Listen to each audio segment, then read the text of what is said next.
September 7th, 1996, 11 p.m.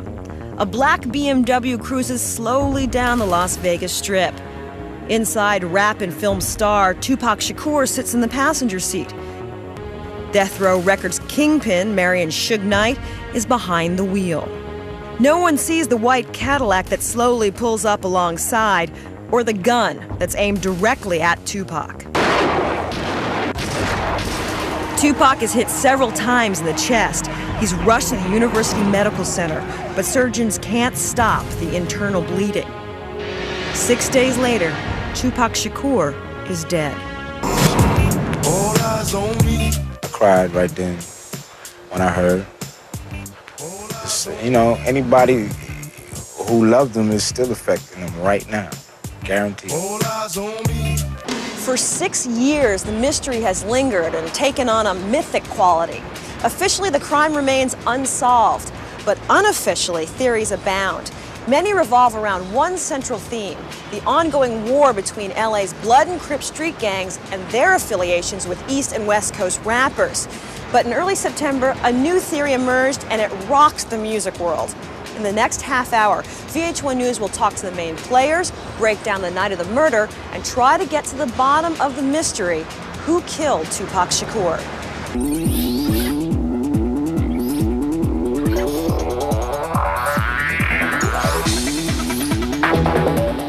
The Los Angeles Times ignited a firestorm of controversy when it reported that the man who approved the hit on Tupac Shakur was another rap star, the notorious B.I.G.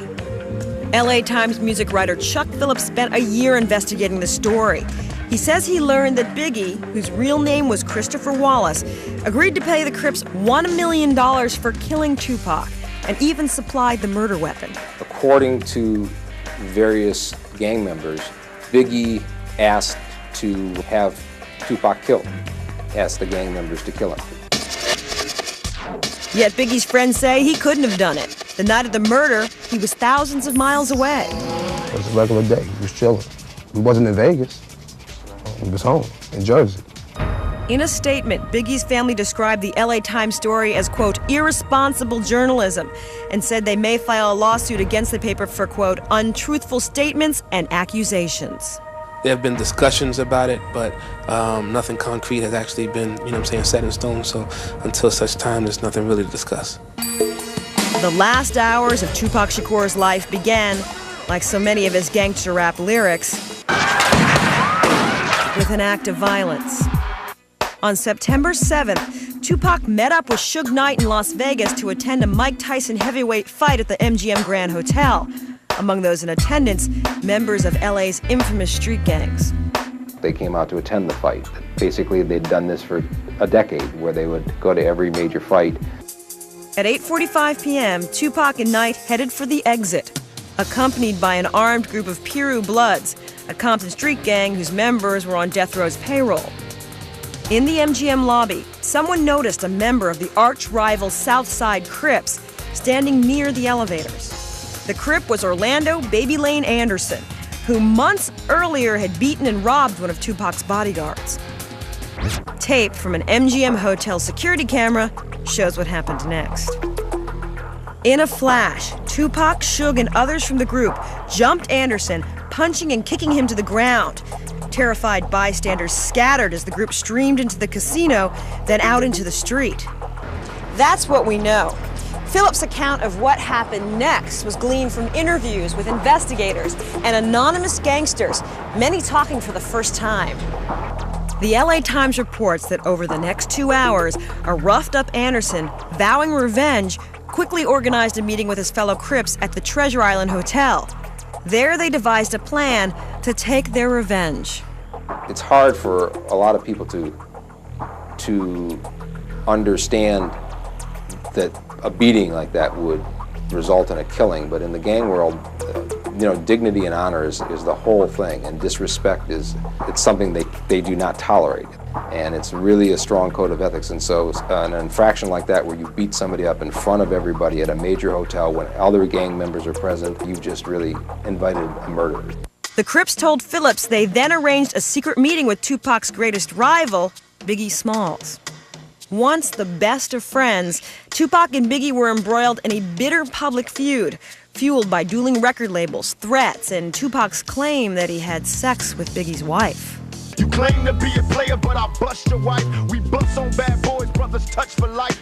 According to Phillips, the Crips met with Biggie, who was staying in a suite under an assumed name at the MGM, and asked him to pay $1 million for the hit. Biggie agreed to the thing and provided a gun. A .40 caliber Glock semi-automatic.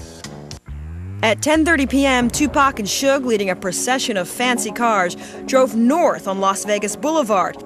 They then turned right onto Flamingo Road toward Suge's night spot, Club 662.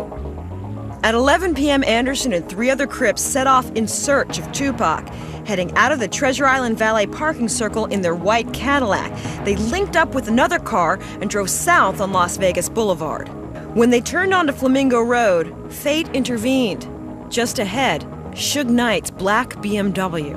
They're stunned that this group of guys that they want to hit is right there. And so they say, let's do it right now. And they, quickly move up right next to him. And according to other people, Tupac was talking to the left, looking out the left when they pulled up on the right. And they pulled right up next to him and ripped off like 13 shots very quickly. A panicked Suge drove his bullet-ridden sedan across the median and crashed into a curb. Las Vegas police rushed to the scene and called an ambulance for the gravely wounded Tupac. He would die 6 days later, his family by his side. I walked in the room to visit him, and he was shaking the whole bed. He was a warrior, to the end. According to Phillips, the Crips escaped undetected, speeding back on I-15 to Los Angeles in the dead of night. In the days following the shooting, the Vegas police made little headway in their investigation. Detectives reviewed the MGM security tape of the Orlando Anderson beating, but did not connect the incident to the murder. We've looked at it several times. We have no indication or actually nothing that it's going to lead us in a direction to arrest anyone that was involved. On October 2nd, Compton, California police detained Anderson as part of a gang roundup to curb violence in the wake of the murder. And although Las Vegas police questioned Anderson, they apparently didn't think much of his possible connection to the murder. That was the only time Las Vegas police interviewed Orlando Anderson, and it was very briefly. Anderson denied knowing anything about Tupac's murder and was released. No, I was not involved. I'm like a victim. I feel, sorry for him. And, like I said, I was a fan of him. Less than 2 years later, Anderson was killed in an apparently unconnected shooting. There have been few leads since. The one thing that shouldn't have been done was you don't throw up your hands, and that's what the Las Vegas police did. That's a problem. And then, in March 1997, Biggie himself was gunned down in Los Angeles. In an eerily similar circumstance, he was shot as he sat in his Blazer at a traffic light on Wilshire Boulevard. The case remains unsolved. Coming up, Biggie's family and friends fight back, plus the roots of the feud. One man against one man made a whole West Coast hate a whole East Coast. When Who Killed Tupac Shakur returns.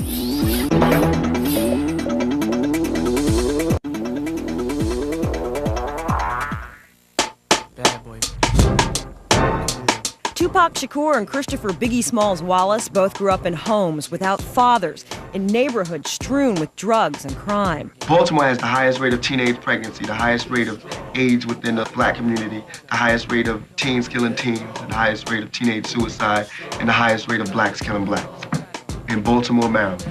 And this is where we chose to live. Biggie Smalls grew up in the tough Bed-Stuy section of Brooklyn. He was in the hood, hustling, selling drugs. What is it that, young black men face when they're in a neighborhood with their peers and, how they have to be a man in their neighborhood. This shared background helped bond the two budding superstars early in their careers. I'm a high guy from Bed-Stuy, putting the swelling on your eye. Your nose even, when I choke you stop breathing. When police come, I'm leaving. As soon as they met, they became best friends. Biggie slept on his couch.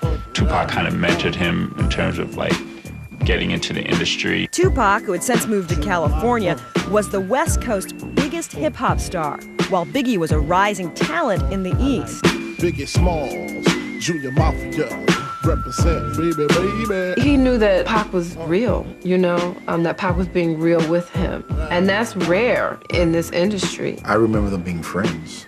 When Pac would come into town, Big would get missing. He wouldn't be around the neighborhood anymore. He would end up in the city with Pac. But Tupac felt snubbed after Biggie's first record came out. I heard a lot of Pac in Biggie's first album. And the fact that Pac wasn't mentioned, he didn't have a song with him, no shout out or nothing. I was like, Pac gonna be mad. Their friendship changed forever after an incident at New York City's Quad Studios in November 1994. Biggie's crew was recording late at night when Tupac arrived. He wasn't coming to see me. He was going to do a record for somebody else. I just happened to be upstairs working on the Junior Mafia project. Seasoned him, saw him coming in, and was like, yo, Pac on his way up. Two robbers surprised Tupac in the lobby, swiped his jewelry, and shot him 5 times. I got shot 5 times, ain't near bullet go on my chest.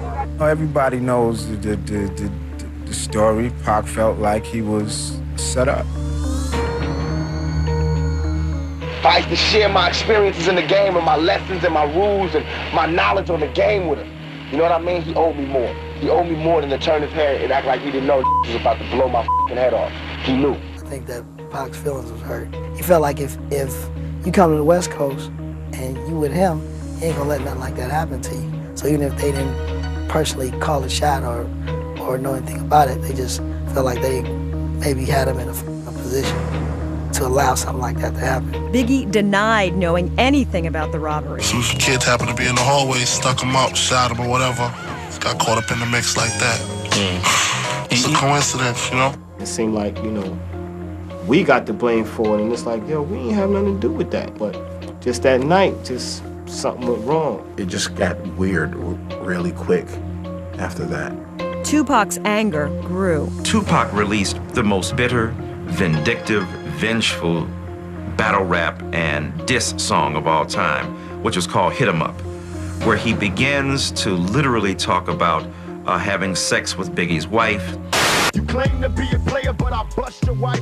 So it was ingenious, and it was evil, and it was vicious, and it was powerful and compelling at the same time. Sucker, I hit him up. I couldn't believe that everybody was treating Biggie like the biggest star in the world. I couldn't believe that people was buying into the player image. But Biggie is not a player. According to Phillips, Biggie was enraged and allegedly started telling gang members he would pay someone to kill Tupac. After Tupac signed with Death Row Records in 1995, the feud grew more intense due to hostility between Death Row founder Suge Knight and Biggie's producer Sean P. Diddy Combs. The music industry saw a war erupt between the coasts. Come on. The East Coast ain't got no love for Dr. Dre and Snoop Dogg and Death Row. Y'all don't love us. Y'all don't love us. Well, let it be known then. We don't give a f. We know y'all East Coast. We know where the f we at. One man against one man made a whole West Coast hate a whole East Coast and vice versa. You know what I'm saying? And that really bugged me out. But was it enough to lead to murder? Biggie's friends and family say that despite the animosity, there's no way Biggie called for the hit on his rival. In fact, they say that Biggie always tried to downplay the tensions with Tupac. It wasn't a big situation like people thought it was, but it was more the media and DJs and radio jocks that was really promoting the drama. Phillips also writes that Biggie had ties to the LA gang the Crips, enemies of the Bloods, who were affiliated with Suge Knight and Death Row. Phillips says that Biggie hired Crips as security when he went to California. Tupac alleged Biggie was involved with the Crips too. I hate when them New York niggas be throwing up gang signs. I seen Biggie throwing up this. Biggie don't know nothing about no gang signs. But Biggie's allies say he had no gang ties. Big wasn't involved with any Crips. In terms of Biggie throwing up gang signs and pledging that he is a Crip and he's down with these guys, no, that's never happened. And according to Biggie's friends, he was never in Las Vegas the night of the Tyson bout. He was here at his home in Teaneck, New Jersey. We watched that fight at home. Big was in the studio early that day, did what he had to do in the studio, then went back home and we watched the fight. We wasn't nowhere near Vegas. We were in the recording studio, actually recording a record, Nasty Girls. We were in and out of the studio pretty much all day. In the session itself, it was really just myself, Big, the engineer, a couple of cats running in and out of the session, just trying to see what's going on. No photos have yet been found placing Biggie in Vegas the day of Tupac's murder. I know where Big was at that day. At the end of the day, you got to place Big in a suite at the MGM Hotel that day. But I want to see some information that could put him in Vegas. If y'all really believe he was out there, you had a boxing event where it's athletes, actors, rappers, people from all over the world. MGM Hotel sold out, and nobody seen this 300-pound, 6'4" dude walking through there with a Kango on. Come on, man, you know, it's nonsense. The attorney for Tupac Shakur's mother says Afeni Shakur isn't convinced Biggie was involved either. We don't know what happened, and we're not prepared at this point in time to point the finger at Christopher Wallace, and that's Afeni's position. Too many times she has found that people point fingers at the wrong people because they're convenient targets. She will not do the same. Chuck Phillips says he stands by his story. Coming up, other theories and other suspects. It was conceivable that Suge Knight set this whole thing up. When Who Killed Tupac Shakur returns. Yo, check it out, straight from Brooklyn. The LA Times investigation into the murder of Tupac Shakur led directly to fellow rapper Biggie Smalls. Others have advanced another theory. Russell Poole, a former Los Angeles police detective, was investigating Biggie's death when he became curious about whether there were connections to Tupac's murder. Like the LA Times report, Poole initially focused on Orlando Anderson's role in Tupac's death. Anderson was beaten by Tupac and Death Row Records boss Suge Knight in the MGM Hotel lobby. When Poole reviewed the videotape, he was surprised at Anderson's reaction. He's there taking a beating, and then he gets up and he doesn't want to report anything. The detective suspected that Anderson may have been a trigger man for the real mastermind in the case. According to witnesses, bodyguards that worked for Death Row Records, they said that it was conceivable that Suge Knight set this whole thing up. Why would a record label chief want to kill his top artist? Poole's theory was that before Tupac died, he was going to break with Death Row. Because Tupac Shakur was such a busy artist, he was unaware that Suge Knight owed him millions of dollars. Word got back to Suge Knight that Tupac Shakur was going to move on and start his own company and get away from Death Row. So he's got a motive. He's got several motives. That leads to the obvious question, why would Suge put himself in the path of flying bullets? Now, why would a man put his life in danger in this drive-by shooting? But you got to remember, shoot down low in the door. It's got to go through the door, and it's got to go through human flesh to get to Suge Knight. After Tupac was killed, Suge refused to cooperate with investigators. He explained why on national television in 1996. It's not my job. I don't get paid to solve homicides. I don't get paid to tell people. Suge did not escape the evening scot-free. He was found guilty of violating parole for helping beat up Anderson. He served 5 years in prison. But LA Times reporter Chuck Phillips doubts Suge had a role in the murder of Tupac. My sources say that's not what happened at all. It was the Crips who wanted to kill him, and it was because he disrespected Orlando. They say Suge Knight had nothing to do with this. Suge Knight has long denied he had anything to do with the murder of Tupac. He declined VH1's request for an interview. For friends and family, the failure of police to arrest anyone in connection with either case is still a very painful subject. I don't think they ever attempted to solve it. It was done. Oh, good job. Not just Tupac, but his nigga killing nigga. Who gives a fuck? It just appalls me that nobody has been arrested for those two deaths. It's just it's like a big cloud with a question mark on it. In September 1999, Valletta Wallace and Afeni Shakur, mothers of the rappers, appeared together to plead for peace. The memory of our sons, Tupac and Biggie, should continue to inspire us and unite us. When the LA Times story broke, Valletta Wallace was quick to reach out to Tupac's mother. We received a call from the Wallace family that they wanted to join with Afeni to request a federal investigation of the murder of the two men. Our position is we don't trust any governmental source at this point. And now rappers on both sides worry that the LA Times story may disturb the uneasy peace between the coasts. So that's why I don't understand who's bringing this up and why are they? What's to be gained? Because if it turns out to be true, there's going to be more bloodshed and people getting killed and hurt. It was just cooling down. Now they just put more fuel on the fire and trying to blow it up again. It could get serious, man. You know, some people could get hurt. 6 years later, answers that only raise more questions and bring more pain for the friends and families of two of hip-hop's greatest rappers, all of whom want closure, but not necessarily the way it's portrayed by the LA Times. For VH1 News, I'm Allison Stewart.